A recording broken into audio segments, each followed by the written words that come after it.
नमस्कार दोस्तों, study with happiness में आप सभी का स्वागत है। और दोस्तों, आज की वीडियो में हम जानेंगे कि आखिर ऐसा क्या काम किया जाए जिससे कि हमारी सरकारी नौकरी जल्द से जल्द लग जाए। दोस्तों, अगर आप हमारे चैनल पर नए हों तो चैनल को सब्सक्राइब कर सकते हैं, वीडियो पसंद आए तो अंत में लाइक भी कर सकते हैं। दोस्तों, आकाश सोनी जी ने कमेंट किया है कि आप स्टडी के लिए टाइम को कैसे मैनेज करें और जो व्यक्ति जॉब करता है वो स्टडी कैसे कर सकता है और कैसे एग्ज़ाम क्वालिफाई कर सकता है। दोस्तों, जल्द से जल्द का मतलब ये नहीं है कि 1 महीने या 2 महीने। जल्द से जल्द का मतलब ये है कि जो सरकारी प्रोसेस है, एग्ज़ाम का फॉर्म आना, उसकी परीक्षा देना, उसका मतलब परिणाम घोषित होना, या फिर कुछ परीक्षाएं हाई कोर्ट में भी चली जाती हैं, तो जो सरकारी समय है वो तो लगेगा ही। मगर मैं बात कर रहा हूँ आपके अटैम्प्ट की, कि मान लीजिए आपने 10 एग्ज़ाम में फ़ेल हो चुके हैं, 12 में फ़ेल हो चुके हैं, तो ये प्रोसेस कब तक चलेगा? तो जल्द से जल्द आपका सिलेक्शन हो जाए। ठीक है दोस्तों। अब दोस्तों, पहले मैं भी सरकारी नौकरी में आने से पहले प्राइवेट नौकरी करता था। मैंने कई वीडियो में आप लोगों को बताया भी है। तो 6 से 7 साल जो है मैंने लगभग एज ए कंप्यूटर ऑपरेटर मैंने जॉब की है। और स्किल टेस्ट मेरा पहले से ही तैयार था। रिटेन जो है वो नहीं था और टाइम भी मैनेज नहीं हो पा रहा था, क्योंकि जो 8 घंटे की जॉब कर रहा हो उसके लिए समय निकालना थोड़ा सा मुश्किल होता रहता है। मगर जब ज़रूरतें होती हैं, जब आवश्यकताएँ होती हैं, तो खुद ब खुद तरीके बनते जाते हैं। ऐसे में मैंने दोस्तों ऐसे एग्ज़ाम पर फोकस किया जहाँ पर मेरी स्ट्रेंथ थी। अब पहले मुझे लगता था कि मैं साइंस साइड का हूँ, तो शायद मेरे को मैथमेटिक्स जो है मेरे लिए एक फ़ायदेमंद साबित होगी। मगर जब कंपटीशन का जो स्तर देखा, उसके बाद पता चला कि मैथ भी जो है इतनी ज़्यादा मेरी अच्छी है नहीं। उसके बाद दोस्तों मैं सामान्य ज्ञान के ऊपर गया कि भाई सामान्य ज्ञान को यदि ठीक ठाक कर लिया जाए तो भी ऐसी बहुत सारी नौकरियां हैं जिसमें सिलेक्शन पाया जा सकता है। तो सबसे पहली सीख तो यही है दोस्तों कि आप अपने अंदर ये जान लें कि आपका कौन सा सब्जेक्ट अच्छा है, या आप किस सब्जेक्ट को अच्छा कर सकते हैं, और उससे रिलेटेड कौन से एग्ज़ाम हैं। ठीक है। अगर आप ऐसी रणनीति बनाकर आगे चलेंगे तो जल्दी ही सफलता मिलेगी आपको। अब मेरे साथ ये हुआ दोस्तों कि मैंने सामान्य ज्ञान पे थोड़ा सा काम करना स्टार्ट किया कि इसे अच्छा कर लिया जाए तो काफ़ी परीक्षाएं निकाली जा सकती हैं। तो दोस्तों, मैंने जो भी एग्ज़ाम क्वालिफाई किए उनमें कहीं ना कहीं सामान्य ज्ञान का एक बहुत बड़ा रोल रहा है। और जितने भी ज़्यादातर मेरे एग्ज़ाम हुए हैं उनमें ऑब्जेक्टिव टाइप ही थे। जैसे मैंने आपको हाई कोर्ट का आरओ का भी बताया है, वो भी पूरी तरीके से ऑब्जेक्टिव टाइप एग्ज़ाम था। और एसएससी तो ऑब्जेक्टिव टाइप होता ही है, या फिर रेलवे का, जो भी मैंने आप लोगों को बताए हैं अभी तक। तो दोस्तों, सामान्य ज्ञान को कैसे अच्छा किया जा सकता है, और ऐसे अभ्यर्थी जो दोस्तों आरओ के लिए तैयारी कर रहे हैं, आपको भी पता है बहुत सारे हमारे चैनल पर ऐसे अभ्यर्थी हैं जो डेडिकेटेडली आरओ के लिए ही तैयारी कर रहे हैं। तो आपको पता है पूरी तरीके से ऑब्जेक्टिव टाइप एग्ज़ाम है। अब बात आती है कि कितना पढ़ा जाए, क्योंकि समय का वैसे ही अभाव है दोस्तों। बहुत ज़्यादा कंसेप्चुअल पढ़ने भी लगे आप, और मान लीजिए आप पेपर के अंदर आप प्रदर्शन नहीं कर पाते हैं अच्छा तरीके से, 1 नंबर से भी फेल हो गए तो फेल ही हैं। अब सामान्य ज्ञान पढ़ने के 2 तरीके हैं। एक तो है कॉन्सेप्चुअल, और आपने देखा होगा दोस्तों ट्रिक वाला मेथड भी है कि लोग जो है उसमें ट्रिक बना लेते हैं और याद कर लिया जाता है। तो अगर मैं आपसे बताऊं कि ट्रिक के जरिए आप पास तो नहीं हो सकते। ठीक है, कि आप ये सोचें कि मैं सिर्फ ट्रिक से पढ़ाई करता जाऊं और उससे पास हो जाऊं। नहीं दोस्तों, अगर आप दोनों तरीके अपना लेते हैं, कॉन्सेप्ट वाला भी और ट्रिक वाला भी, तो आपको निश्चित रूप से सफलता मिलेगी। क्योंकि दोस्तों आपको पता है कि एग्ज़ाम में एक एक नंबर, कई एग्ज़ामों के में तो दोस्तों 0.25 से भी लोग फेल हो जाते हैं। तो यदि आपको ट्रिक से संबंधित कोई भी प्रश्न याद रहता है तो ये मानिए दोस्तों कि एक तरीके से सोने पे सुहागा है। कॉन्सेप्ट भी आप पढ़ते रहिए, मगर ट्रिक पे भी काम करना है। मगर दोस्तों कई बार मैंने देखा है कई चैनलों पर या कई और भी जगह किताबों में जो ट्रिक की किताबें आती हैं सो कॉल्ड, उसमें दोस्तों इतनी वाहियात ट्रिक होती हैं कि उन ट्रिकों को याद करने के लिए भी एक ट्रिक की आवश्यकता है। तो सबसे पहली चीज़ तो यह है कि ट्रिक से पढ़ाई कैसे करें।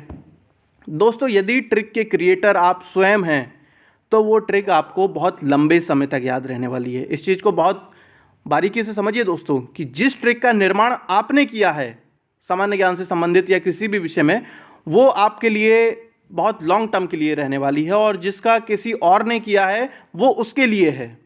ठीक है, बहुत कम ऐसी ट्रिकें होती हैं जो जनरलाइज होती हैं।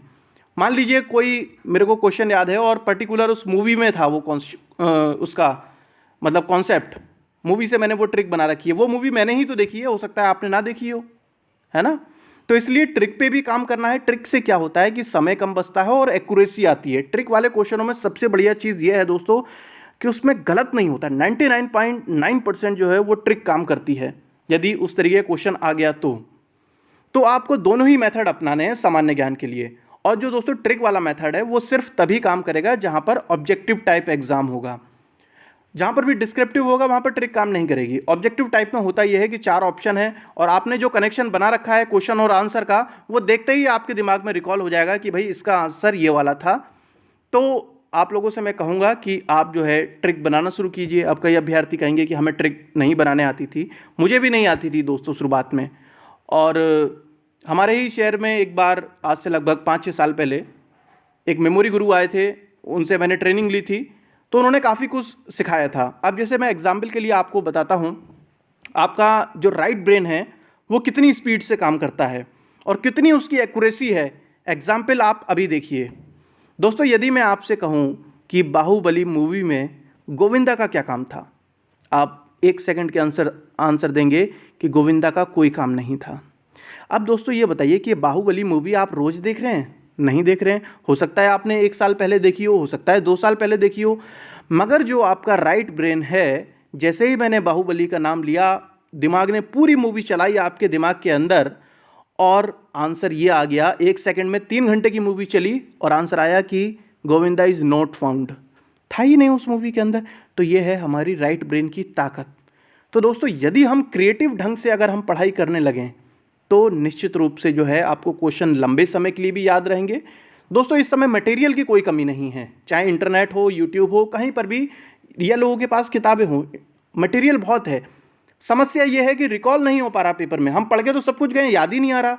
तो ये याद ही करवाएगा ये रिकॉल मेथड, ये जो ट्रिक मेथड है, और ये मैं आप लोगों के साथ साझा करने वाला हूँ। अब दोस्तों मैं डेली आपको 4 या 5 या 6 क्वेश्चन, अधिकतम 10 ऐसी क्वेश्चनों की ट्रिकें लेके आया करूंगा आप लोगों के लिए, ताकि आप खुद ट्रिक बनाना सीख जाएं। और जेन्युइन ट्रिक। वैसे मैंने देखा है कि मतलब ट्रिक ऐसी ऐसी खतरनाक लोग बना लेते हैं कि उनके लिए भी ट्रिक चाहिए।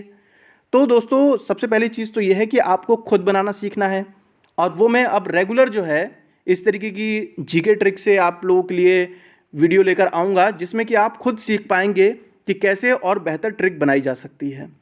ठीक है दोस्तों। तो और ये जो ट्रिक वाले मेथड हैं ये उन सभी एग्ज़ामों के लिए एप्लीकेबल हैं जहां पर मल्टीपल चॉइस वाला एग्ज़ाम होने वाला है, चाहे आरओ या आरओ हो दोस्तों। और दोस्तों ये भी आप मान लीजिए, जितनी भी आप परीक्षा देकर नौकरी में जाते हैं तो नौकरी में जाने के बाद आपसे कोई नहीं पूछेगा कि भारत छोड़ो आंदोलन कब हुआ या बंगाल का विभाजन कब हुआ। ये सिर्फ प्रेशर आपके तब तक है जब तक कि आपका एग्ज़ाम क्वालिफाई नहीं हो जाता। चाहे आप उसे रट्टा मार के करें, चाहे उसे ट्रिक से करें, चाहे दिन रात पढ़ाई करके करें, बस परिणाम में आपका जो अंतिम लिस्ट है उसमें आपका नाम आना चाहिए। ठीक है। तो जो भी तरीका अपनाना पड़े, मगर इलीगल नहीं, लीगल तरीका है ना। तो उसका तरीका यही है कि आप अपने राइट ब्रेन का यूज़ करना शुरू कीजिए। और जो भी हमारे साथ जुड़े हुए हैं चैनल पर, उन सबको मैं ये तरीका सिखाने वाला हूँ। ठीक है। तो ये मेमोरी ट्रेनिंग के जो प्रोग्राम है, ये कल से आपको लगभग दोपहर में ये एक वीडियो मिला करेगी अब से डेली। आप लोग कमेंट सेक्शन में बताइएगा कि कितने लोग इस काम में इंटरेस्टेड हैं राइट ब्रेन ट्रेनिंग के सेशन में, जिससे कि आपको जो जीएस है वो लंबे समय के लिए याद रह पाए और एकदम से रिकॉल हो पाए। तो कमेंट सेक्शन में आपको ज़रूर बताना है कि कितने लोग इंटरेस्टेड हैं, क्योंकि ये जितनी भी परीक्षाएं हैं दोस्तों, चाहे यूपी सचिवालय वाली परीक्षा हो, एसएससी की हो, या कोई भी ऐसी परीक्षा जहां पर जीएस आने वाला है और मल्टीपल चॉइस के रूप में आने वाला है, तो वहां ये आपके कारगर रहेगी। तो दोस्तों दोनों ही तरीके से पढ़ाई करनी है, सिर्फ ट्रिक के भरोसे भी नहीं रहना है और सिर्फ कॉन्सेप्चुअल भी नहीं करनी है। दोनों ही तरीके हम अपनाएंगे।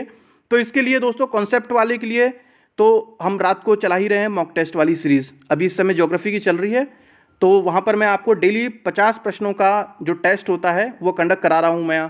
तो आप वहाँ से देख सकते हैं, जो भी आप पढ़ाई करेंगे रेगुलर, जो किताब से करनी है आपको। ठीक है। और उसके बाद जो ट्रिक वाली मेथड जो है, ट्रिक वाले मेथड का ज़्यादा लंबा वीडियो नहीं हुआ करेगा, 3 या 4 या 5 मिनट का वीडियो होगा। उसमें मैं आपको 4-5 प्रश्न जो है वो सिखाया करूँगा कि कैसे ट्रिक बनानी है इनकी। और यकीन मानिए दोस्तों, मेरे को भी बहुत फ़ायदा हुआ है। हर एग्ज़ाम के अंदर कोई ना कोई ऐसा प्रश्न आता ही है जो मैंने पता नहीं 3 या 4 साल पहले उसकी ट्रिक बनाई थी और अभी तक याद है। क्योंकि ट्रिकों के साथ यही है दोस्तों, ऐसी चीज़ें हमें बहुत लंबे समय तक याद रहती हैं। और जो हम नॉर्मली हम पढ़ते हैं वो इतना लंबे समय तक याद नहीं कर पाते। वरना दोस्तों सभी को पता है कि ये जो 2-3 किताबें हैं इनमें से ही पूरा पेपर बनने वाला है, मगर फिर भी हम फेल हो जाते हैं। सिर्फ और सिर्फ यही कारण है कि हम जो भी चीज़ें हमने पढ़ी हैं उन्हें रिकॉल ना कर पाना। ठीक है, तो दोस्तों हमारा जो टेलीग्राम का जो चैनल है वो डिस्क्रिप्शन में लिंक है, क्योंकि कई बार ये भी होता है कि यूट्यूब का नोटिफिकेशन नहीं पहुंचता है, तो टेलीग्राम पर भी हम वीडियो शेयर कर देते हैं। और जो भी अगले दिन मॉक टेस्ट होने वाला है उसकी जानकारी भी आपको टेलीग्राम पर ही दी जाएगी। ठीक है दोस्तों, तो आप वहाँ से जुड़ सकते हैं और इस मेमोरी ट्रेनिंग का फ़ायदा उठा सकते हैं। जल्द मिलेंगे दोस्तों हम नेक्स्ट वीडियो में, तब तक के लिए जय हिंद, जय भारत।